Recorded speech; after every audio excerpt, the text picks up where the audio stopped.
Have you ever wondered what would happen if a US president casually suggested giving away part of another country's land? At a funeral? Because that's exactly what's making headlines right now. During the funeral of Pope Francis, Donald Trump allegedly suggested that Ukraine should concede Crimea to Russia to bring about a ceasefire. Yeah, you heard that right. Crimea, the region annexed by Russia back in 2014 and still fiercely defended by Ukraine, might just be negotiable, according to Trump. Today, we're diving deep into this explosive revelation, the global reactions it triggered, and what it could mean for US foreign policy moving forward. Stay with me, and if you're curious about how one comment can shift world politics overnight, maybe give this video a like so YouTube knows you're one of the smart ones. Now, let's rewind a little. On April 20, in 26, 2025, while world leaders were gathered at the Vatican, Trump reportedly told journalists that Ukrainian President Volodymyr Zelensky might be open to conceding Crimea as a bargaining chip for peace. Except, there's just one major problem.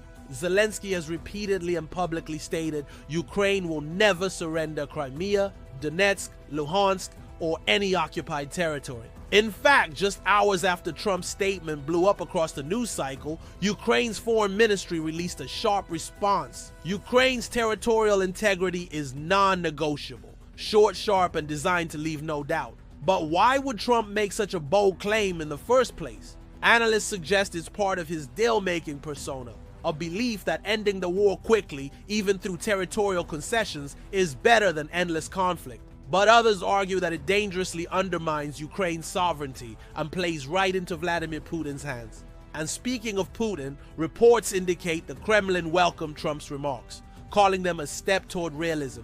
Let that sink in. While Ukraine bristled with anger, Moscow smiled. Quick pause here. If you read following so far and think global diplomacy should be conducted like a real estate negotiation, drop a comment below.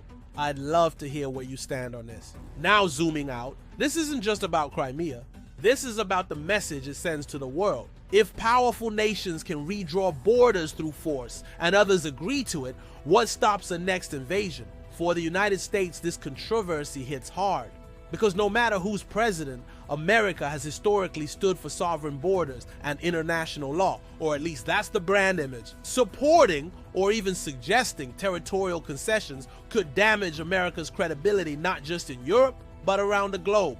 It's already stirring debates in Congress. Several Republican senators, including Lindsey Graham, issued statements distancing themselves from Trump's proposal, emphasizing continued support for Ukraine's full territorial restoration. Meanwhile, MAGA-aligned figures defended Trump, arguing that peace by any means necessary should be the goal, even if that means painful compromises. And of course, Zelensky isn't backing down. In an emotional speech in Kyiv, he declared, "We will not trade freedom for promises of peace. Crimea is Ukraine now and always."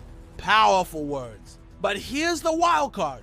Behind closed doors, some European nations are reportedly exhausted by the endless conflict and mounting economic strain. There is quite chatter about whether they might pressure Ukraine to consider all options, even if that means painful territorial decisions. If Trump's comments ignite that conversation publicly, we could see a major split not just between the US and Ukraine, but within NATO itself.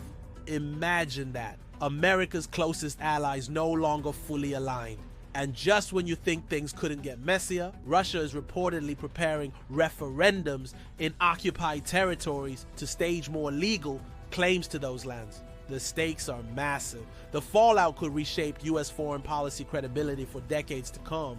And we haven't even touched on the 2026 US elections, where foreign policy decisions like this will absolutely be weaponized by both sides. So now the question becomes, is this the beginning of a dangerous new doctrine? Where might makes right again? Or will global leaders rally to reinforce the principle that borders once drawn cannot be changed by force? I'm curious what you think. Should Ukraine ever consider giving up Crimea to end the war? Or is holding the line non-negotiable no matter the cost? Drop your thoughts below. And if you found today's deep dive valuable, hit that like button, maybe subscribe, and stay tuned, because the world isn't slowing down anytime soon.